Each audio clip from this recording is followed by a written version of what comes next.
Welcome to glades. कैसे हैं आप सभी?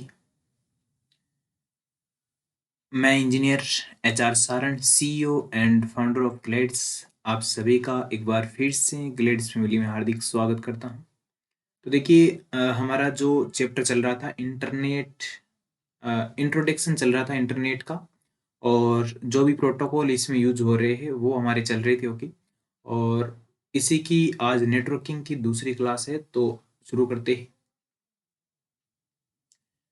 देखिए, जो हमारा स्टाइल है पढ़ने का वो क्या है, सबसे पहले हम थ्योरी पढ़ते हैं और उसके बाद में हम एमसीक्यूज करते हैं। ओके, तो आज भी यही फॉलो होगा। ओके, तो देखिए, जो भी स्टूडेंट नए स्टूडेंट है उनको मैंने कल भी बोला था कि आप नोट्स बना के ही पढ़े। ओके, सबसे पहले हम कल का जो भी पढ़ा है वो सारा रिवीजन करेंगे और उसके बाद में आज का नया हम पढ़ेंगे। ओके, और रही यही टेक्निक हमेशा से फॉलो होगी। ओके, क्योंकि पीछे का रिवीजन करना बहुत इंपॉर्टेंट हो जाता है। ओके, पीछे का भी अगर हमको नहीं आएगा तो आगे का फिर हम सीख ही नहीं पाएंगे। ओके, तो सबसे पहले तो ये क्वेश्चन करते हैं। देखिए, इंटरनेट के माध्यम से निम्नलिखित में से कौन से कार्य किए जा सकते हैं। ठीक है, तो बताना है कि इंटरनेट के माध्यम से कौन कौन से कार्य किए जा सकते हैं। ठीक है, तो देखिए, ईमेल किया जा सकता है, बिल्कुल किया जा सकता है। ईमेल हम भेज सकते हैं किसी को इंटरनेट के माध्यम से। ओके, खरीदारी हम कर सकते हैं, क्या शॉपिंग हम कर सकते हैं? बिल्कुल कर सकते हैं। शिक्षा हम ले ही रहे हैं। ओके, जो ये प्लेटफॉर्म आपको शिक्षा दे रहा है वो इंटरनेट के माध्यम से ही पॉसिबल हो रही है। ओके, तो इसका राइट आंसर क्या आ जाएगा? All of these. ओके, अब हम थोड़ा सा रिवीजन कर लेते हैं कल वाला और उसके बाद में आज कुछ नया पढ़ते हैं। ओके, तो चलिए रिवीजन करते हैं। तो कल हमने नेटवर्क के बारे में देखा था और इंटरनेट के बारे में देखा था। ठीक है, तो नेटवर्क हमारा क्या होता था, जब दो या दो से अधिक कोई भी कंप्यूटर आपस में जुड़ते हैं तो वही आपका क्या होता है, नेटवर्क आपका होता है। ठीक है, और नेटवर्क कहाँ कहाँ पर होते हैं? स्कूल, कॉलेज, प्राइवेट, पब्लिक, यानी बहुत सारे टाइप के छोटे बड़े नेटवर्क आपके हो सकते हैं। और इन नेटवर्क को आपस में कनेक्ट कौन करता है? इंटरनेट करता है। ठीक है, तो ये हमने कल पढ़ा था। ओके, और इंटरनेट के जो भी अदर नेम थे, और इंटरनेट का मतलब क्या है? इंटर नेटवर्किंग है। ओके, इंटर नेटवर्किंग का मतलब क्या है? यानी नेटवर्क के इंटर नेटवर्किंग, यानी कि अंदर अंदर जितना भी सारा नेटवर्क है उसको कनेक्ट करके रखना। ठीक है, वही आपका क्या हो गया? Inter networking. ओके, और देखिए, इंटरनेट को अन्य किस नामों से जाना जाता है वो एक बार देख लेते हैं। तो इंफॉर्मेशन सुपर हाईवे इसको बोलते हैं, और बहुत सारी जगह पर ऐसे भी दिया रहता है कि इंफॉर्मेशन हाईवे, तो वो भी आपका सही है। और हिंदी में इसको बोलते हैं सूचना का राजपथ, सूचना सुपर हाईवे इसको बोलते हैं। ओके, और देखिए, इंटरनेशनल नेटवर्क, और यानी कि या, ठीक है, इंटरकनेक्टेड नेटवर्क, ये दोनों इसकी क्या है? फुल फॉर्म है, वेरी इंपॉर्टेंट है, ध्यान रखना। इंटरनेशनल नेटवर्क बोल सकते हैं, या तो या बोल सकते हैं इसको इंटरकनेक्टेड नेटवर्क। ठीक है, तो ये आपकी क्या है? फुल फॉर्म है। ठीक है, अगला क्या था? Network of networks. ठीक है, तो ये इनके अदर नेम है सारे के सारे, एक बार फिर से हम देखते हैं। Information super highway, international network, interconnected network, और नेटवर्क ऑफ नेटवर्क्स, जालों का महाजाल इसको कहा जाता है। ठीक है, और देखिए, इंटरनेट का जो शॉर्ट रूप है उसको क्या बोलते हैं? दे नेट बोलते हैं। ठीक है, आगे देखिए, इंटरनेट बहुत सारे नेटवर्क्स का एक ऐसा जाल है जो संपूर्ण विश्व के कंप्यूटर्स को एक दूसरे से जोड़ता है। ओके, तो ये भी बात हमने कल कर ली थी। ठीक है, इसलिए इंटरनेट एक वैश्विक नेटवर्क है। तो ये भी आपको ध्यान रखना है कि इंटरनेट एक क्या है? ग्लोबल नेटवर्क है। ओके, तथा विश्व का सबसे बड़ा नेटवर्क है। ओके, बिल्कुल ये विश्व का सबसे बड़ा नेटवर्क हो गया। क्यों? क्योंकि विश्व के जितने भी नेटवर्क्स हैं उनको कनेक्ट करके आपस में कौन रख रहा है? इंटरनेट रख रहा है। ठीक है, तो इंटरनेट को हम क्या बोल सकते हैं? विश्व का सबसे बड़ा नेटवर्क हम बोल सकते हैं। ओके, इंटरनेट के कारण पूरी दुनिया के कंप्यूटर फाइलों के स्थानांतरण एवं सूचनाओं के कलेक्शन एवं कम्युनिकेशन हेतु जुड़े होते हैं। ठीक है, आगे बढ़ते हैं। तो ये आपका कल का रिवीजन चल रहा है। ओके, देखिए, अब हम पढ़ रहे हैं हिस्ट्री ऑफ इंटरनेट। ठीक है, तो इंटरनेट का जनक और इंटरनेट का पिता यानी कि फादर ऑफ इंटरनेट किसको बोला जाता है? विंट सेप को बोला जाता है। ठीक है,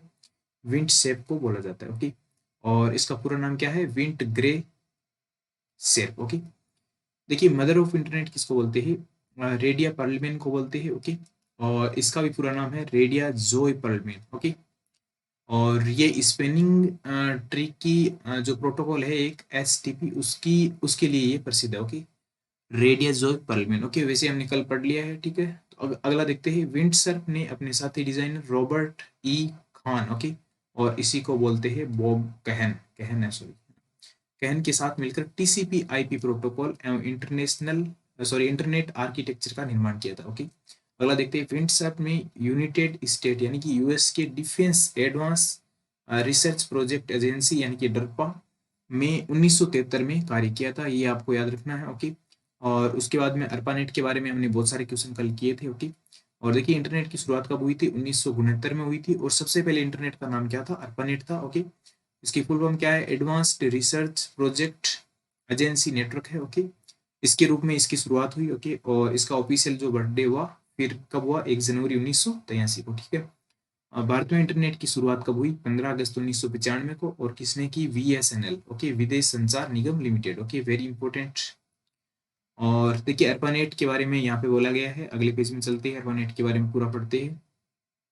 तो अर्पानेट के जितने भी क्वेश्चन थे वो हमने कर लिए थे। देखिए इसकी शुरुआत हुई थी 1969 में और ये क्लोज हो गया था 1990 में। ओके।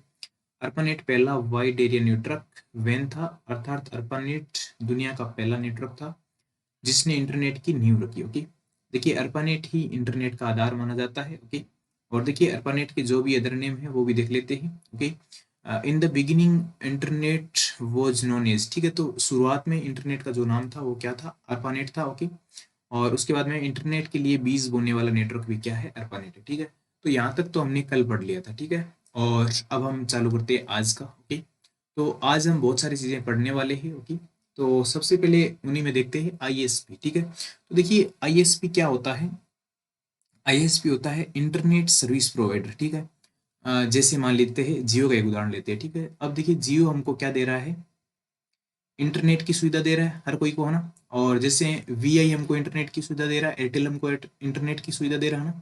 तो इसी प्रकार से सारी जितनी भी कंपनियां हमको इंटरनेट की सुविधा प्रदान कर रही है ना, उनके ऊपर जो संस्था है उसी को क्या बोलते हैं, इंटरनेट सर्विस प्रोवाइडर बोलते हैं। ठीक है। तो देखिए इसकी डेफिनेशन देखते हैं, जो कंपनी या संगठन यूजर्स को इंटरनेट सेवाएं प्रदान करती है तथा इंटरनेट नियंत्रित करने का कार्य करती है, उसे उसे इंटरनेट सर्विस प्रोवाइडर कहा जाता है। ठीक है। तो ये सारी की सारी जितनी भी कंपनियां हैं जो हमको इंटरनेट दे रही है उन्हीं को क्या बोलते हैं, इंटरनेट सर्विस प्रोवाइडर, है ना, जो भी इंटरनेट की सर्विस हमको प्रोवाइड करा रही है ना। तो देखिए इसके नाम में ही इसका अर्थ छुपा हुआ है कि इंटरनेट की सर्विस हमको प्रोवाइड करा रही है, उन्हीं कंपनियों को क्या बोलते हैं, इंटरनेट सर्विस प्रोवाइडर उनको बोलते हैं। ओके। देखिए भारत में भी अनेक इंटरनेट सर्विस प्रोवाइडर कंपनियां हैं, जिनमें प्रमुख निम्न है, VSNL और MTNL, BSNL, जियो, एयरटेल, वोडाफोन आदि। ओके। आईएसपी यूजर को जो सेवाएं उपलब्ध कराती है उनकी विनिमय दर भिन्न भिन्न हो सकती है। ठीक है। तो आईएसपी जो यूजर्स को सेवाएं उपलब्ध कराती है उनकी जो विनिमय दर है वो अलग अलग हो सकती है, ये आपको ध्यान रखना है। ओके। यूजर को इंटरनेट सेवा लेने के लिए मुख्यतः दो प्रकार के कनेक्शन मिलते हैं। ठीक है। तो देखिए एक तो मिलता है डायल अप और एक मिलता है डायरेक्ट कनेक्शन। ठीक है। देखिए हम जो इंटरनेट यूज करते हैं उसके लिए हमको मुख्य रूप से दो टाइप के कनेक्शन हमको मिल सकते हैं। ओके। एक तो कौन सा होता है, डायल अप होता है, जो कि हम यूज नहीं करते हैं, हम सीधा डायरेक्ट वाला यूज करते हैं। ठीक है। और देखिए डायल अप के बारे में समझते हैं, इसके थोड़े से क्वेश्चन आते हैं इसलिए ये इंपॉर्टेंट माना जाता है। ओके। और अगेन मैं एक बार सभी को बता देता हूँ, जो भी नए स्टूडेंट हैं जिन्होंने एक बार भी इनको नहीं पढ़ रखा है वो अपने हाथ से नोट्स बनाए, तभी आपको चीज़ें याद होगी, और रोजाना इसका रिवीजन करते रहना है। ओके। तभी आप एग्जाम में अच्छा कर पाओगे। ठीक है। तो देखिए डायल अप के बारे में हम पढ़ते हैं, इस कनेक्शन में यूजर का अपने कंप्यूटर से अपने आईएसपी का एक विशेष नंबर डायल करना पड़ता है। ठीक है। देखिए क्या बोलना चाह रहा है, डायल अप का मतलब क्या है, देखिए जो यूजर के पास जो कंप्यूटर होता है या जो फोन होता है, ठीक है, जहाँ पर उसको इंटरनेट चलाना होता है वहीं से इसको एक आईएसपी का कोई एक विशेष नंबर होता है। ठीक है। कोई स्पेशल नंबर होता है वो डायल करना पड़ता है, उसके बाद उसको क्या चलेगी, इंटरनेट उसके मोबाइल में या कंप्यूटर में चलेगी। ठीक है। आगे आगे देखिए आईएसपी से कनेक्ट होते ही यूजर इंटरनेट का उपयोग कर सकता है। ठीक है। लेकिन ये अस्थायी रूप के लिए होगा। ठीक है। देखिए डायल अप एक अस्थायी कनेक्शन होगा, क्यों, क्योंकि बार बार इसको क्या करने पड़ेंगे, नंबर इसको डायल करने करने पड़ेंगे। ठीक है। क्योंकि कनेक्शन जोड़ने के लिए यूजर को बार बार आईएसपी का नंबर डायल करना पड़ेगा। ठीक है। तो आप डायल अप के बारे में समझे होंगे। ओके। आगे एक नोट करके दिया हुआ है, इंटरनेट कनेक्शन की तीन बेसिक श्रेणियों में डायरेक्ट सैटेलाइट, देखिए एक तो है आपकी डायरेक्ट सैटेलाइट, और दूसरी आपकी है डायल अप, और तीसरी है ब्रॉडबैंड। और ये भी इंपॉर्टेंट क्वेश्चन है, अ, आपको ये भी याद रखना है। ठीक है। देखिए क्या है, इंटरनेट कनेक्शन की तीन जो बेसिक श्रेणियां होती है। ठीक है। जो 3 बेसिक सीरीज़ होती है वो कौन-कौन सी होती है? एक तो होता है डायरेक्ट सैटेलाइट, है ना? जी सीधा डायरेक्ट सैटेलाइट से ही हमारा इंटरनेट कनेक्शन हो जाए, ठीक है? एक होता है डायल अप जो कि हमने ऊपर समझा, ओके? एक होता है ब्रॉडबैंड, ओके? जो कि हम लैन के माध्यम से हम यूज़ करते हैं, ठीक है? आगे बढ़ते हैं। देखिए आगे हमको सर्फिंग के बारे में हमको जानना है और उसके बाद में इंट्रानेट और एक्स्ट्रानेट क्या होता है, आपने नाम सुना होगा, ओके? और हमने जब चैप्टर की शुरुआत की थी तभी मैंने ये नाम लिया था इंटरनेट और मैंने बोला था कि आगे हम पढ़ेंगे, ओके? देखिए सबसे पहले हम सर्फिंग के बारे में जान लेते हैं। तो सर्फिंग क्या होता है? सर्फिंग देखिए मैं आपको सिंपल मैं आपको समझाता हूँ। जैसे देखिए गूगल पर हम कुछ भी सर्च करते हैं, जैसे मान लीजिए हमको कोई बेस्ट कोर्स हमको सर्च करना है, ठीक है? मान लेते हैं आईए के लिए हमको बेस्ट कोर्स सर्च करना है, ओके? तो हम क्या करते हैं, जितनी सारी भी वेबसाइट आती है, ठीक है? 5-4 वेबसाइट यहाँ पे आती है, ओके? आईए कोर्स की, ठीक है? यानी कि हमको मान लेते हैं कि हमको सर्च करना है कि कौन सी कोचिंग बेस्ट है, ठीक है? या कौन सा यूट्यूब चैनल हमको बेस्ट लग रहा है वो हमको देखना है, ठीक है? तो हम क्या करेंगे, सबसे पहले सबको अलग-अलग तरीके से सबको ओपन करके देखेंगे, ठीक है? बारी-बारी सबको ओपन करेंगे और देखेंगे, ठीक है? ऐसे ही हमारा यूट्यूब में भी होगा। जैसे ही आइए लिखेंगे यहाँ पर 10-15 यूट्यूब चैनल आ जाएँगे, ठीक है? तो हम उन सबको देखेंगे और उन सब में चेक करेंगे कि कौन-सा बेटर है, ठीक है? तो ये जो हम सब पे जा रहे हैं ना बार-बार ना, तो इसी को हम क्या बोलते हैं? सर्फिंग बोलते हैं। चलिए अब हम डेफिनिशन को देखते हैं। इंटरनेट पर विभिन्न वेबसाइट को देखकर या विजिट करके कोई इंफॉर्मेशन प्राप्त करना सर्फिंग कहलाता है। मैंने बोला था ना कि बहुत सारी वेबसाइट पे हमको घूमना है और फिर एक हमको नॉलेजेबल जो भी इंफॉर्मेशन चाहिए थी वो हमको बाद में मिल पाती है कि ये बेस्ट है ना। तो वही आपका क्या हो गया सर्फिंग, यानी कि सब सारी साइट्स पे हमको क्या है घूमना है, ठीक है? एक बार फिर से पढ़ते हैं। इंटरनेट पर विभिन्न वेबसाइट को देखकर या विजिट करके कोई इंफॉर्मेशन या सूचना प्राप्त करने को ही क्या कहते हैं, सर्फिंग कहते हैं, ओके? सर्फिंग के दौरान यूजर वांछित या रिक्वायर्ड वेबसाइट या वेबसाइट को विजिट करता है, यानी कि जो भी सर्फिंग के दौरान, यानी सर्फिंग के दौरान हमको पता चल जाती है कि ये हमारे लिए काम की वेबसाइट है, तो फिर वो उसके ऊपर विजिट करता है, ओके? अब देखिए एक एग्जांपल यहाँ पे दिया गया है। यदि कोई व्यक्ति गूगल पर बेस्ट मोबाइल अंडर 15,000 सर्च करता है, उसे नहीं पता इसकी सटीक जानकारी किस वेबसाइट पर मिलेगी, ओके? और वह एक के बाद एक कई वेबसाइट विजिट करता है और अपने लिए यथासंभव जानकारी इकट्ठा करता है, तो इस प्रक्रिया को ही क्या बोलते हैं, सर्फिंग कहते हैं ना। तो मैंने पहले ही समझाया था कि सर्फिंग क्या है, बहुत सारी वेबसाइट पे घूमना है, ओके? और उसके बाद में हमको एक वेबसाइट के बारे में पता चलता है कि हाँ ये हमारे लिए बेस्ट है, ओके? तो वही आपका क्या हो जाता है, सर्फिंग हो जाता है, ठीक है? तो आप अच्छे से चीज़ों को समझ पा रहे होंगे, ओके? आगे हम बढ़ते हैं और अब हम देखते हैं इंट्रानेट और एक्स्ट्रानेट के बारे में, ठीक है? तो इंटरनेट और एक्स्ट्रानेट क्या है इसके बारे में देख लेते हैं। तो देखिए इंटरनेट और एक्स्ट्रानेट का जो ये नाम है ना, इंटर, देखिए इंटर, ओके? और ये हो गया एक्स्ट्रा, ओके? तो इसको हम बना देते हैं, मान लेते हैं एक्सटर्नल और ये हो जाता है इंटरनल, ठीक है? अब देखिए एक नेटवर्क होता है, इंटरनल नेटवर्क होता है, एक होता है बाहर का नेटवर्क, ठीक है? दो नेटवर्क होते हैं, ठीक है? एक तो होता है जैसे ये हो गया पब्लिक नेटवर्क, ठीक है? पब्लिक नेटवर्क तो क्या होता है, इंटरनेट, ओके? देखिए ये भी प्राइवेट ही होता है, एक्सटर्नल भी, और इंटरनल तो प्राइवेट होता ही होता है, ठीक है? तो ये जो इंट्रानेट है, ठीक है? तो इंटरनेट के बारे में एक बार डेफिनेशन हम देखते हैं।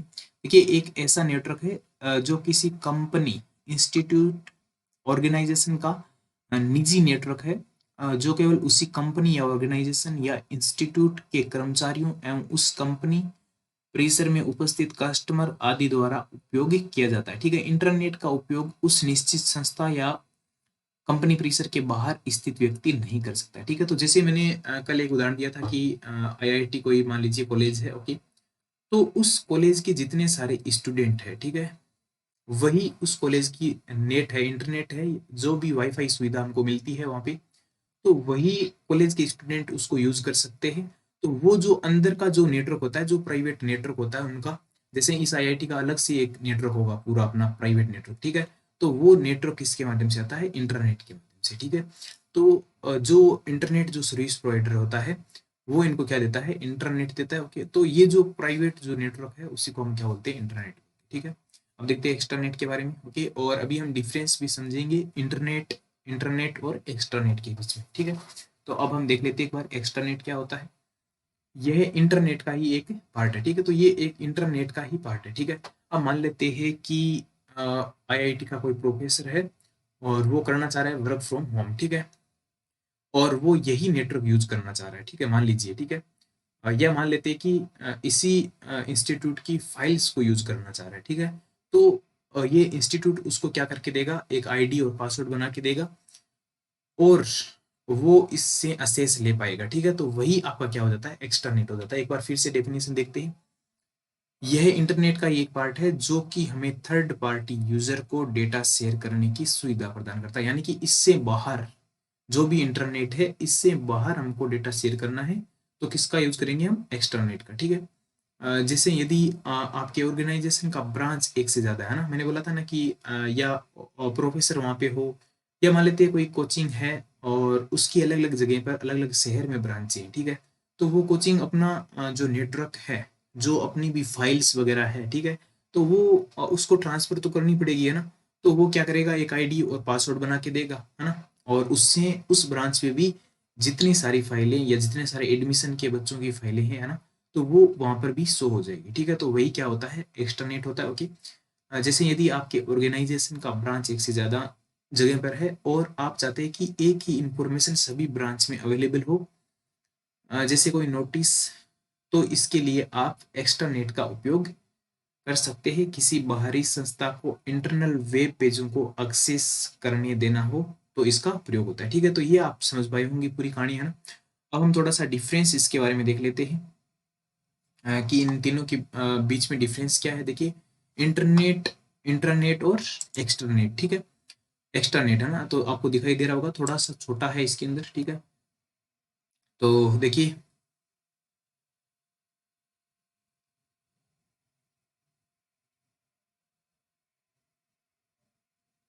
तो हम देख रहे हैं इंटरनेट, इंट्रानेट और एक्सट्रानेट के बीच में डिफरेंस, ओके। तो देखिए, तीनों के बारे में हम देखते हैं एक एक करके, ठीक है, तो ये जो इंटरनेट है वो क्या होता है, पब्लिक नेटवर्क होता है, ठीक है, लेकिन ये आपका क्या होता है, प्राइवेट नेटवर्क होता है, ठीक है, ये भी प्राइवेट नेटवर्क होता है, जो कि पब्लिक नेटवर्क की मदद से वेंडर्स, यानी कि ये प्राइवेट नेटवर्क तो होता है, लेकिन ये इसका यूज करता है, इंटरनेट का यूज करता है ना, जो भी मान लीजिए आईडी पासवर्ड बना के देगा तो वो चलाएगा तो इंटरनेट ही ना, तो इसका यूज करेगा, ठीक है, एक्सटरनेट जो भी होगा वो इसका यूज करेगा, लेकिन वो होगा क्या, प्राइवेट होगा, क्यों, क्योंकि उसमें एक आईडी पासवर्ड उसमें लगा हुआ है, ठीक है, तो देखिए, ये एक पब्लिक नेटवर्क होता है जो कि दुनिया के सभी कंप्यूटर्स को कनेक्ट करने का काम करता है। बिल्कुल, इंटरनेट क्या होता है आपका, पब्लिक होता है, यानी कि मैं भी यूज कर सकता हूँ, पड़ोसी भी यूज कर सकता है और दूसरे शहर वाला भी यूज कर सकता है, कोई इसमें आईडी पासवर्ड नहीं लगाना होता है, रिचार्ज करो अपना और इसका यूज कर सकते हैं, ठीक है। ये क्या होता है, इंटरनेट क्या होता है, ये एक प्राइवेट नेटवर्क होता है, जो कि एक ऑर्गेनाइजेशन के अंदर उपयोग होता है ना, तो मैंने बताया था ना कि एक संस्था के अंदर ये उपयोग हो सकता है, यानी कि इनका एक पर्सनल नेटवर्क होता है संस्था का, उसी को क्या बोलते हैं, इंटरनेट बोलते हैं, इंट्रानेट, ओके। अब देखिए, एक्स्ट्रानेट क्या होता है, ये एक प्राइवेट नेटवर्क होता है जो कि पब्लिक नेटवर्क की मदद से वेंडर्स, सप्लायर्स इत्यादि को डेटा शेयर करने का काम करता है, ठीक है, तो ये भी आप समझे होंगे। अब अगला जो डिफरेंस है वो देखते हैं, ये हो गया एक नंबर डिफरेंस, ये हो गया दो नंबर डिफरेंस, ओके। इसके कनेक्ट, इसे इसके कंटेंट, ओके सॉरी, इसके कंटेंट दुनिया के किसी भी कोने में एक्सेस किया जा सकता है, ठीक है, यानी कि इसको दुनिया के किसी भी कोने में बैठकर चलाया जा सकता है, ठीक है। इसके कंटेंट केवल एक ऑर्गेनाइजेशन के अंदर ही एक्सेस किया जा सकता है, ठीक है, यानी कि इसका जो भी कंटेंट है वो एक ऑर्गेनाइजेशन के अंदर ही बैठकर किया जा सकता है, ठीक है।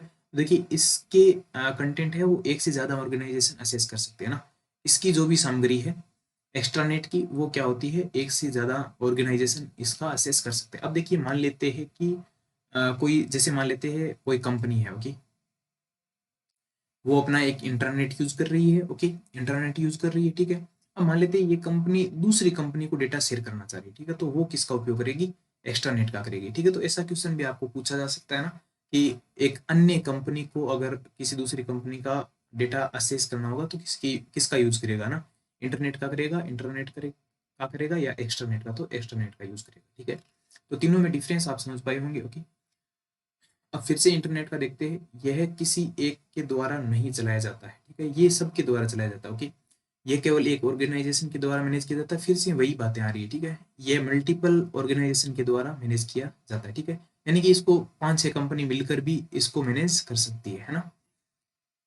अगला क्या है, इसके द्वारा दुनिया के सभी कंप्यूटर्स को कनेक्ट किया जा सकता है, बिल्कुल सही बात है। इसके द्वारा केवल एक ऑर्गेनाइजेशन के कंप्यूटर को कनेक्ट किया जाता है। इसमें बस वही बात आ रही है फिर से है ना, कि एक संस्था में ये यूज किया जा सकता है, ये प्राइवेट नेटवर्क है, ओके। और ये पब्लिक हो गया, इसका मतलब सब में यूज किया जा सकता है, ठीक है।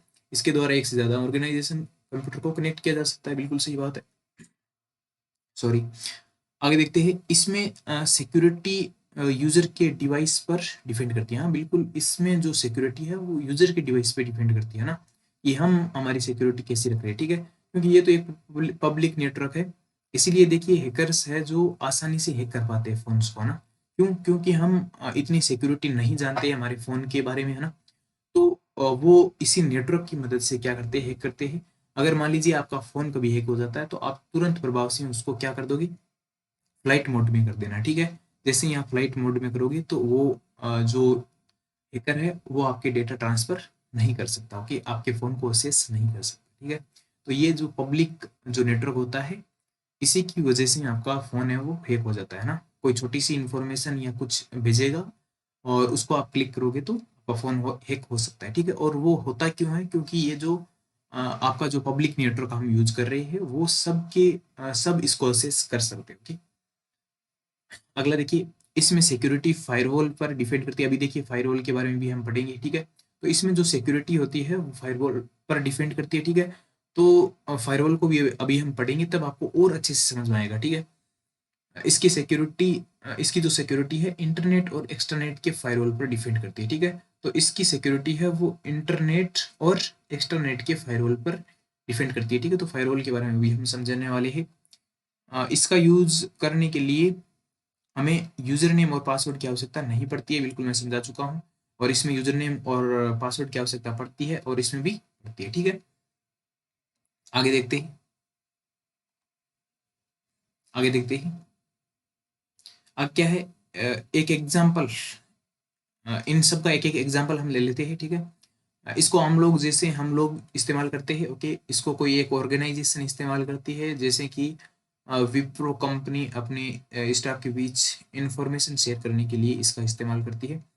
एग्जाम्पल, इसको दो या दो से अधिक ऑर्गेनाइजेशन इस्तेमाल करते हैं, जैसे कि एसपी और इंटेल एक दूसरे के डेटा शेयर करने के लिए यूज करते हैं। तो ये बातें हमने शेयर डिस्कस कर ली है, ठीक है। तो अब आप बिल्कुल अब आप समझ पाए होंगे कि इंटरनेट इंटरनेट और एक्सट्रानेट के बीच में क्या क्या अंतर है, ठीक है। अब हम आगे बढ़ते हैं और थोड़ी सी दो तीन चीजें और देखते हैं, उसके बाद में हम फायरवॉल पढ़ेंगे। और फायरवॉल आपका बहुत इंपॉर्टेंट चीज हो जाती है, और उसको आप ध्यान से पढ़िएगा, ओके। देखिए, अपलोडिंग और डाउनलोडिंग और एप्लेट्स के बारे में समझ लेते हैं। तो सबसे पहले तो हम समझते हैं अपलोडिंग और डाउनलोडिंग क्या होती है, ठीक है। ये वैसे तो आप सभी जानते हैं अपलोड करना क्या होता है और डाउनलोड करना क्या होता है ना। तो सबसे पहले हम डाउनलोडिंग समझ लेते हैं। डाउनलोडिंग क्या होता है? इंटरनेट से कोई भी चीज़ हमारे डिवाइस के अंदर डाउनलोड करना ही क्या होता है, डाउनलोडिंग होता है। और इसका विपरीत, कोई चीज़ हम इंटरनेट पर अपलोड कर रहे हैं तो वो क्या होती है, अपलोडिंग होती है, ठीक है। देखिए, अपलोडिंग एक ऐसी प्रक्रिया है जिसमें किसी कंप्यूटर या लोकल डिवाइस से फाइल को, देखिए कोई भी फाइल है, ठीक है, और किससे, कंप्यूटर से, ओके, और किस पर, सर्वर पर या इंटरनेट पर डाला जाता है ना। मैंने यही तो बोला था ना कि हमारे कंप्यूटर से इंटरनेट पर कोई चीज़ डाल रही है तो उसको तो बोलते हैं अपलोड करना, ठीक है। अर्थात अपलोडिंग की प्रोसेस कंटेंट को इंटरनेट पर डाला जाता है, ठीक है, बिल्कुल सही बात है। डाउनलोडिंग एक ऐसी प्रक्रिया है जिसमें इंटरनेट पर स्थित किसी कंटेंट या फाइल को आपके कंप्यूटर या डिवाइस या मोबाइल में लिया जाता है, ठीक है। तो इसमें उल्टा है, क्या है इसमें, इंटरनेट से कोई भी जानकारी, कोई भी फाइल, कोई भी कंटेंट आपको डाउनलोड करना है, आपके फ़ोन में लेकर आना है, तो उसको क्या करना पड़ेगा, डाउनलोड करना पड़ेगा, ठीक है। अर्थात सर्वर से कंटेंट को डिवाइस में लेना क्या कहलाता है, डाउनलोडिंग कहलाता है, ठीक है। अब हम पढ़ते हैं एप्लेट्स के बारे में। ऐसे विशेष प्रकार के स्मॉल सॉफ्टवेयर प्रोग्राम होते हैं। देखिए, एप्लेट्स क्या होता है, ये एक जावा का प्रोग्राम होता है, ठीक है। तो देखिए क्या होता है, सॉफ्टवेयर एक ऐसा स्मॉल सॉफ्टवेयर प्रोग्राम होता है जो बड़े एप्लीकेशन प्रोग्राम को सपोर्ट करता है, ठीक है। तो ये छोटे छोटे एप्लेट्स क्या होते हैं, छोटे छोटे सॉफ्टवेयर प्रोग्राम होते हैं, ठीक है। तो सॉफ्टवेयर और हार्डवेयर के बारे में आप जानते ही होंगे, ठीक है। सॉफ्टवेयर यानी कि एक एप्लीकेशन होता है, ठीक है। और ये क्या करता है, बहुत जो बड़े बड़े एप्लीकेशन होते हैं उनको सपोर्ट करने के लिए काम में आता है, ठीक है। एप्लेट्स प्रोग्राम जावा प्रोग्रामिंग भाषा से संदर्भित होता है। तो मैंने बोला था ना कि एक जावा का प्रोग्राम है, ओके। जावा एप्लेट्स को सन माइक्रो सिस्टम द्वारा 1995 में इंट्रोड्यूस किया गया, ठीक है। तो इस जावा एप्लेट्स को किसने बनाया? सन माइक्रो सिस्टम ने बनाया, ठीक है। तो कब? 1995, ठीक है। तो ये आपको याद रखनी है इतनी चीजें, ओके। और लास्ट में हम स्क्रीनशॉट लेने का देने का भी मौका देंगे, ओके। अब हम बढ़ते हैं फायरवॉल के बारे में, ठीक है। तो मैंने बहुत ही शानदार तरीके से आपके लिए डिटेल में लेके आया हूँ, आपको कहीं पर भी नहीं मिलेगी, ठीक है। आप सर्च करके देख लेना, आपको कहीं पर भी इस प्रकार से आपको नहीं मिलेगा, ठीक है। तो मैं आपको एकदम इजी वे में आपको चीजें समझा दूंगा, ओके। देखिए फायरवॉल होता क्या है, सबसे पहले तो समझते हैं फायरवॉल क्या है, ठीक है। इस डायग्राम से ही हम समझेंगे, और उससे पहले हम थोड़ा सा पढ़ लेते हैं, हमको और ज्यादा नॉलेज आ जाएगा, ठीक है। तो फायरवॉल होता क्या? फायरवॉल होता है, देखिए जैसे इंटरनेट हमने अभी पढ़ा, ठीक है। इंटरनेट क्या होता है? किसी ऑर्गेनाइजेशन का एक नेटवर्क होता है, ठीक है। तो वो नेटवर्क प्राइवेट रहता कैसे है? तो वो इसी फायरवॉल की वजह से रहता है। यानी कि जो ये फायरवॉल बीच में लगा रहता है ना, तो पब्लिक नेटवर्क, यानी कि ये जो ऑर्गेनाइजेशन का जो नेटवर्क रहता है, वो भी चलता तो इंटरनेट से ही है ना, तो इसमें भी तो इंटरनेट ही चलता है ना। ये प्राइवेट कैसे हो जाता है? इसके बीच में क्या लगा रहता है? फायरवॉल यहाँ पे लगा रहता है, एक दीवार टाइप का लगा रहता है। यानी कि जो भी डेटा यहाँ से प्रोसेस होगा, इनकमिंग डेटा होगा, वो इस फायरवॉल के अंदर से गुजरेगा, और वापस भी जाएगा तो भी इस फायरवॉल के अंदर से गुजरेगा। यानी कि ये डेटा को चेक करेगा, है ना, कि डेटा में कुछ गड़बड़ी तो नहीं है, कोई हैकर तो अटैक नहीं कर रहा है ना। तो अब इसके बारे में पढ़ते हैं, फायरवॉल के बारे में। देखिए, इंटरनेट पर प्रयुक्त फायरवॉल सिक्योरिटी हेतु बनाया गया है। यह नेटवर्क को सुरक्षा प्रदान करता है, बिल्कुल सही बात है। किसी भी नेटवर्क में अनअधिकृत एक्सेस को रोकने हेतु फायरवॉल प्रयुक्त किया जाता है ना। यानी अनअधिकृत का मतलब है कि जो भी वायरस वगैरह है या कुछ और है ना, जो भी अनऑथराइज्ड जो भी डेटा है, उनको ये रोकने का काम करता है, ठीक है। यानी कि ये इंटरनेट के अंदर नहीं जाने देगा, ठीक है। जो भी यहाँ की जानकारी है वो बाहर नहीं जा सकती है ना, जब तक यूजर नहीं जाएगा, ठीक है। अगला देखते हैं, एक सिस्टम जिसे किसी संस्था के निजी या आंतरिक नेटवर्क में अनअधिकृत प्रवेश को रोकने के लिए तैयार किया जाता है, बिल्कुल सही बात है, ठीक है। अगला क्या है, देखिए फायरवॉल एक डिवाइस है, सामान्यतः एक राउटर या कंप्यूटर, ठीक है। तो ये फायरवॉल होता क्या है? एक राउटर हो सकता है या एक कंप्यूटर होता है, ठीक है। और राउटर क्या होता है, इसके बारे में भी हम जब डिवाइस के बारे में पढ़ेंगे तब हम पढ़ेंगे अच्छे से, ठीक है। तो एक कंप्यूटर का सॉफ्टवेयर हो सकता है, ठीक है। तो ये तो क्या है, सॉफ्टवेयर का पार्ट है, और राउटर हो तो हार्डवेयर का पार्ट है, ठीक है। तो वैसे फायरवॉल दो टाइप के होते हैं, एक तो हार्डवेयर और एक सॉफ्टवेयर फायरवॉल, ठीक है। तो फायरवॉल एक डिवाइस है जो एक संस्था के निजी नेटवर्क एवं बाकी के नेटवर्क के बीच में स्थापित किया जाता है। यानी कि ये जो संस्था का निजी नेटवर्क है और ये जो बाकी का पब्लिक नेटवर्क है, उसके बीच में इसको स्थापित किया जाता है। और क्यों स्थापित किया जाता है?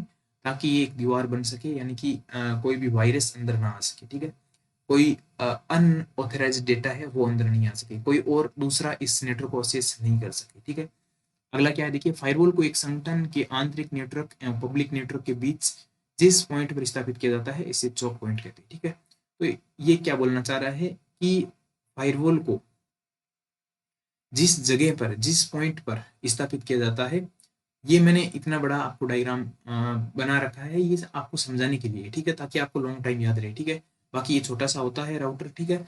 और जिस स्थान पर ये दोनों आपस में कनेक्ट रहते हैं, वही आपका पॉइंट क्या रहता है, चौक पॉइंट रहता है। जैसे मैंने एक छोटी सी बिंदी यहाँ पे बनाई है, यही आपका क्या होता है, यही आपका होता है चौक पॉइंट, ओके। तो इतनी बातें आप समझ पाए होंगे। अब देखिए इस डायग्राम को देखते हैं। तो ये डिवाइस क्या है, राउटर और एक कंप्यूटर, ठीक है। तो ये आपका क्या है, ये आपका फायरवॉल है, ठीक है। और अब देखिए ये जो इधर इधर का जो नेटवर्क है, ये क्या है, इंटरनेट है, ओके। और यही आपका क्या हो सकता है, प्राइवेट नेटवर्क है, ठीक है। और ये क्या है, ट्रस्टेड नेटवर्क है, ये सिक्योर नेटवर्क है, और यही आपका क्या है, इंटरनल नेटवर्क है, ठीक है। और ये नेटवर्क, इस नेटवर्क, ये नेटवर्क आपका सेफ रह सके, इसलिए हम क्या लगाते हैं, फायरवॉल हम लगाते हैं, ठीक है। तो ये आपका क्या हो गया, एक इंटरनेट हो गया, और ये आपका इंटरनेट हो गया, यानी कि ये पब्लिक नेटवर्क है। और अनसिक्योर नेटवर्क है, अनट्रस्टेड नेटवर्क है, ओके, इस पे हम ट्रस्ट नहीं कर सकते। और ये क्या है, एक एक्सटर्नल नेटवर्क है, या इसको बोल सकते हैं बाकी का जो भी नेटवर्क है वो है, ठीक है। और यहाँ से डेटा मतलब यहीं से आपका जो इंटरनेट से जो भी चीजें हम डाउनलोड करेंगे या कुछ भी करेंगे, है ना, जब भी हम इंटरनेट में करेंगे, जब भी इंटरनेट में ये इंटरनेट प्रवेश करेगा, उससे पहले क्या करेगा, ये फायरवॉल इसमें चेकिंग करेगा ना। जैसे हमारे घरों के बाहर एक गार्ड लगा रहता है ना, है ना, उसी टाइप का काम ये क्या कर रहा है, फायरवॉल यहाँ पे कर रहा है, ओके। तो ये सारी चीजें आपको समझ में आई होगी। अब वन बाय वन आप स्क्रीनशॉट ले सकते हैं, और उसके बाद में हम क्वेश्चन हम करते हैं। ओके,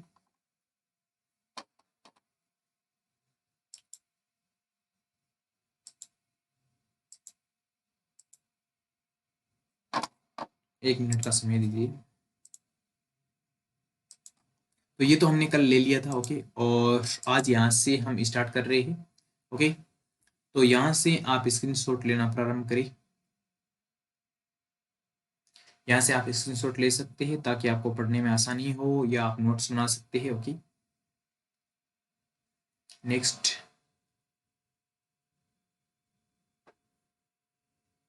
तो यहाँ से भी आप स्क्रीनशॉट ले सकते हैं, जल्दी लीजिए।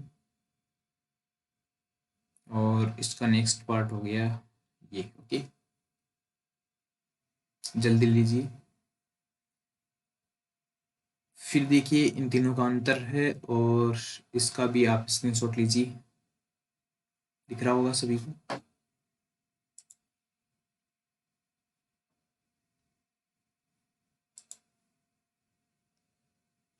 ये भी ले लीजिए नीचे से।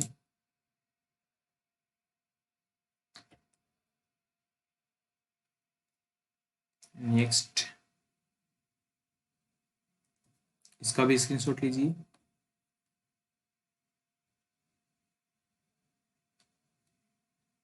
और लास्ट आपका मोस्ट इम्पोर्टेंट कॉन्सेप्ट जो मैंने आपको समझाया है, देखिए आप कभी नहीं भूल पाओगे, इस प्रकार से मैंने समझा दिया है, डायग्रामेटिकली आपको समझा दिया है, आप भूल ही नहीं सकते कभी। ठीक है, तो जो यहाँ पे क्वालिटी का आपको मैटर दिया जा रहा है, वही आपका इम्पोर्टेंट है। ओके, और देखना इससे आप क्वेश्चन किसी भी बुक से उठा के क्वेश्चन देखना, या किसी भी संस्था का आप क्वेश्चन देखना, किसी भी कोचिंग का आप क्वेश्चंस देखने, और फिर आप कंपैरिजन करना कि हमने जो पढ़ा है वो सही है या कैसा है। ठीक है, तभी आपको पता चलेगा जब आप कंपैरिजन करोगे। ओके, तो बिल्कुल आप यहाँ पे भरोसा कर सकते हैं, और बिल्कुल आप अपनी तैयारी को बेटर कर सकते हैं। ओके, चलिए अब हम थोड़े से क्वेश्चंस हम सोल्व करते हैं।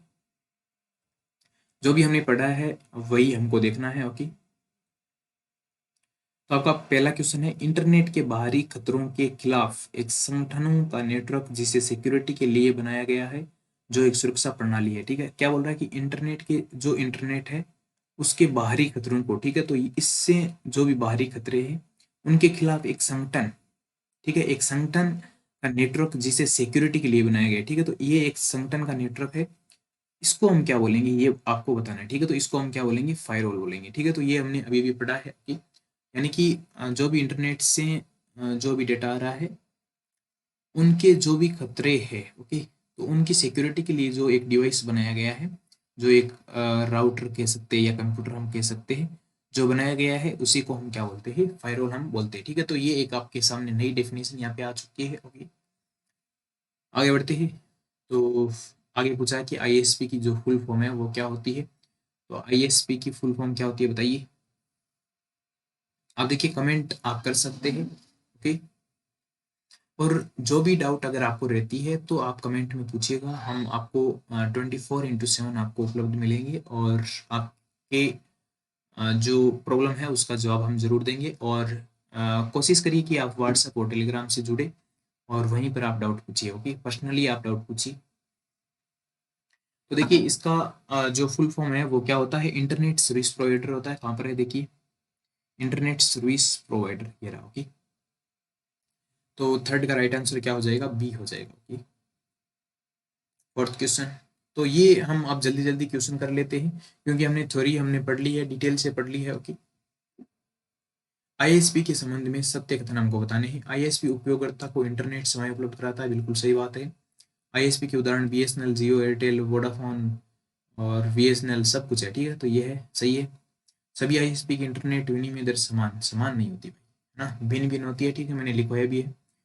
एक यूजर भिन्न भिन्न आईएसपी से सेवाएं ले सकता है, बिल्कुल ले सकता है। एक यूजर बोल रहा है कि एक यूजर जियो से भी ले सकता है, एयरटेल से भी ले सकता है ना, तो मेरे पास भी दो सिम है, जियो है, वीआई है। ठीक है, तो ऐसे ही आपके पास भी होगी, है ना, तो अलग अलग आईएसपी से भी हम सेवाएं ले सकते हैं। तो यही आपकी क्या है, आईएसपी है। ये जो जियो कंपनी है, वीआई कंपनी है, एयरटेल कंपनी है ना, तो इन्हीं सबको क्या बोलते हैं, इंटरनेट सर्विस प्रोवाइडर बोलते हैं। तो आपका तीसरा गलत है, बाकी सब सही है। ठीक है, तो फर्स्ट, सेकेंड और फोर्थ, इसका राइट आंसर क्या हो जाएगा, सी हो जाएगा। ओके, तो देखिए बहुत ही आसान आसान क्वेश्चन आपको अब लग रहे होंगे। ओके, आगे बढ़ते हैं।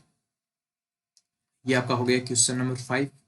एक संस्था जो इंटरनेट सेवाओं को प्राप्त व इस्तेमाल करने के लिए वह उनमें भाग लेना संभव बनाने के लिए कार्य करती है कहलाती है। तो आईएसपी बिल्कुल इंटरनेट सर्विस प्रोवाइडर। ओके, ये हो गया ना।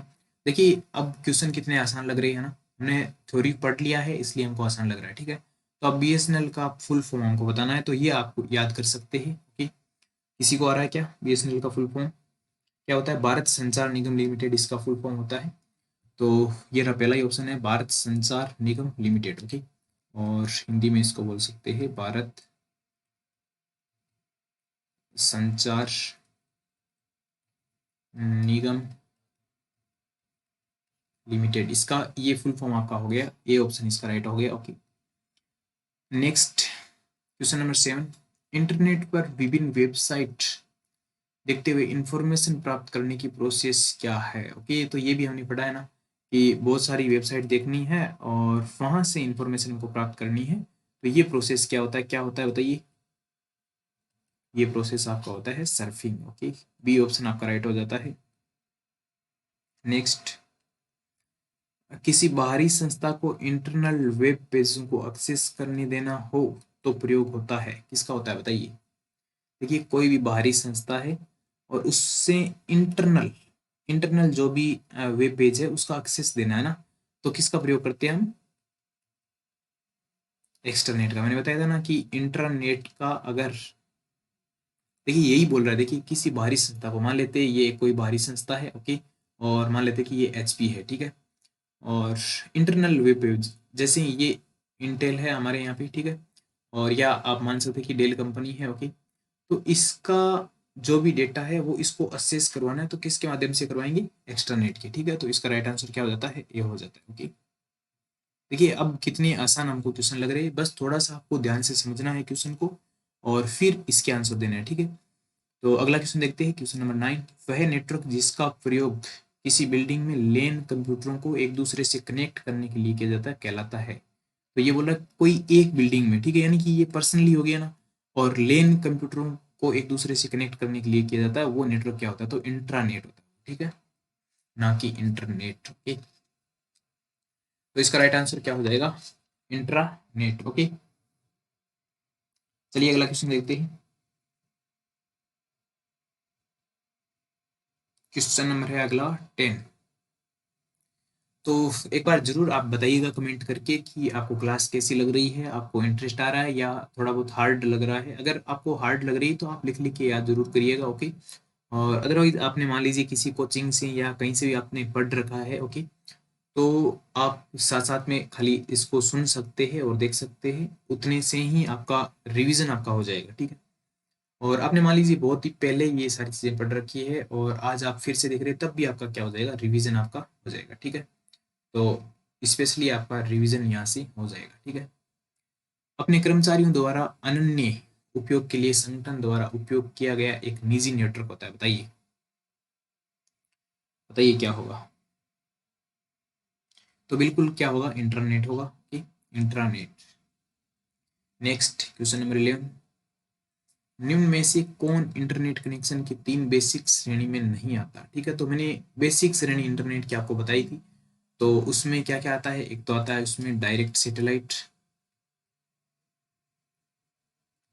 एक तो आता है डायरेक्ट सैटेलाइट, और एक उसके अंदर आता है आपका डायल अप, और एक मैंने बताया था कि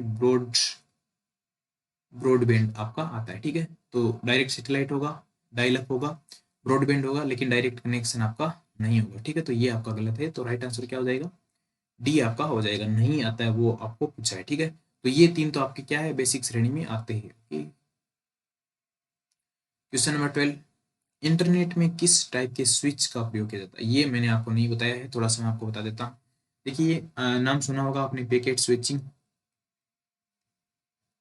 तो जो इंटरनेट पर जो डेटा जाता है वो किसके माध्यम से जाता है? पैकेट के माध्यम से जाता है। ठीक है, पैकेट के माध्यम से, यानी कि छोटे छोटे टुकड़ों में डेटा है वो ट्रांसफर होता है। ठीक है, और इनकी जो गति होती है वो बहुत स्पीड होती है। ठीक है, यानी कि एक के बाद एक ना छोटे छोटे टुकड़ों के रूप में जाता है, और उसी स्विचिंग को हम क्या बोलते हैं? पैकेट स्विचिंग हम बोलते हैं। तो इसका राइट आंसर क्या हो जाएगा? पैकेट। ओके, ये आपको याद रखना है, ये मैंने थ्योरी में नहीं बताया है। ओके, हो सकेगा तो कल की क्लास में बताएंगे। और अदरवाइज ये इतना ही है कि पैकेट स्विचिंग होता क्या है। जो इंटरनेट है, इंटरनेट डेटा को ट्रांसफर या डेटा को अ, एक दूसरे के भेजने के लिए जिस स्विचिंग का उपयोग करती है, वो स्विचिंग आपकी क्या होती है, पैकेट स्विचिंग होती है। ठीक है, तो आपको याद रखना है।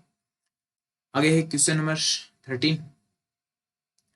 निम्नलिखित में से कौन सा इंटरनेट सेवा का सबसे धीमा प्रकार है। ओके, तो सबसे धीमा प्रकार कौन सा है, डायल अप होगा। ठीक है, और क्यों होगा, क्योंकि इसमें क्या करना होता है, बार बार उसको एक विशेष यानी कि एक स्पेशल नंबर पे कॉल करना होता है, और तभी आपका इंटरनेट चल पाएगा। ठीक है, तो इसका राइट आंसर क्या हो जाएगा, बी हो जाएगा। Question number 14। देखिए, अगर आपको कॉन्सेप्ट आपको पता है ना, फिर आप क्वेश्चन गलत कर ही नहीं पाओगे। ठीक है, जानबूझकर भी गलत नहीं कर पाओगे, हो ही नहीं पाएगा भाई, है ना। तो कॉन्सेप्ट आपको सारे के सारे याद रखने हैं और समझने हैं, याद नहीं रखने हैं। जैसे हमने फायरवॉल को समझा है, सर्फिंग को हमने समझा है। ठीक है, और डाउनलोडिंग और अपलोडिंग को तो क्या ही समझना है ना। तो ये सारी चीजें हमने समझी है, इसलिए हमारे क्वेश्चन है वो सही हो रहे हैं। ठीक है, तो मैं चाहता हूँ जैसे आज आपके सही हो रहे हैं, वैसे ही आपके एग्जाम में भी सही होने चाहिए। ओके, देखिए, इंटरनेट से एक फाइल को कंप्यूटर पर सेव करना कहलाता है। देखिए, इंटरनेट से कोई फाइल हमारे कंप्यूटर में सेव होगी तो क्या होगा, उसका डाउनलोड होगा। ठीक है, तो ये होती है डाउनलोडिंग। इंटरनेट से आपके कंप्यूटर में किए जाने वाले फाइलों की स्थानांतरण को, फिर से वही बात है, डाउनलोडिंग इंटरनेट से हो रही है। मतलब इंटरनेट से जो भी हमारे लोकल डिवाइस में आ रहा है, देखिए इंटरनेट से आ रहा है किसमें, लोकल डिवाइस या कंप्यूटर जो भी, या मोबाइल जो भी मान लेते हैं ना, आ रहा है तो इसको क्या बोलेंगे, यानी कि डाउनलोड हो रहा है। ठीक है, ये नीचे साइन यानी डाउनलोड, और ये क्या है, अपलोड हो रहा है। ठीक है, यानी कि डिवाइस से अगर इंटरनेट पे आपको डालना है तो उसको क्या बोलते हैं, अपलोडिंग बोलते हैं। ठीक है, अगला क्वेश्चन वही है, लोकल हार्ड डिस्क से वेबसाइट सर्वर पर कंटेंट ले जाना क्या कहलाता है, अपलोडिंग। बहुत आसान आसान क्वेश्चन है, लेकिन ये हमने थ्योरी पढ़ लिया है इसलिए आसान आसान लग रहे हैं, नहीं तो बहुत हार्ड क्वेश्चन ये मान सकते हैं। ओके, एक स्थानीय कंप्यूटर से सुदूर कंप्यूटर में डेटा प्रेषण को क्या कहते हैं, यानी बोल रहा है कि एक स्थानीय कंप्यूटर यानी कि एक लोकल कंप्यूटर हो गया और एक दूसरे कंप्यूटर पर, तो दूसरे कंप्यूटर भेज रहे हैं, इसका मतलब क्या है, नेट पर हम डेटा को क्या कर रहे हैं, अपलोड कर रहे हैं। ठीक है, तो बिल्कुल इसका राइट आंसर क्या हो जाएगा, ए हो जाएगा। ठीक है, तो ये क्वेश्चन थोड़ा सा बोल सकते हैं कि थोड़ा सा ट्रिकी था। ओके, थोड़ा सा इसको समझना था। ओके, स्थानीय कंप्यूटर यानी कि लोकल डिवाइस से जो भी डेटा जा रहा है दूसरे कंप्यूटर में, तो उसको भी क्या बोलते हैं, अपलोड करना ही बोलते हैं। ठीक है, इंटरनेट पर भेजी गई सूचना छोटे छोटे टुकड़ों में विभाजित होती है जिसे कहते हैं पैकेट्स। कितने आसान क्वेश्चन है ना। 19 नंबर क्वेश्चन, अपलोडिंग एक ऐसी प्रक्रिया है जिसमें आपके कंप्यूटर से फाइल सर्वर पर डाली जाती है। बिल्कुल सही बात है, सर्वर से फाइल कंप्यूटर में डाली जाती है, नहीं, ये तो डाउनलोडिंग होता है। आपके डिवाइस से फाइल इंटरनेट पर डाली जाती है, बिल्कुल सही बात है, तो इसका राइट आंसर क्या हो जाएगा, डी हो जाएगा। ठीक है, ए व सी दोनों। अगला, एप्लेट्स ऐसे विशेष प्रोग्राम होते हैं जिनको जावा भाषा में लिखा जाता है, मैंने बताया था लास्ट में। ठीक है, तो इसका राइट आंसर क्या हो जाएगा, ए, है ना। आज के लिए इतने ही क्वेश्चन करते हैं, और आपको क्लास कैसी लगी है वो भी बताना, और चैनल को सब्सक्राइब करिएगा। ओके, और अपने फ्रेंड्स को शेयर करिए ताकि वो भी यहाँ से पढ़ सके। ओके, और आप सभी का बहुत बहुत धन्यवाद जो आप इतनी देर तक हमारी क्लास को देखते रहे। ओके, ओके दोस्तों, थैंक यू, मिलते हैं कल की क्लास में। ओके।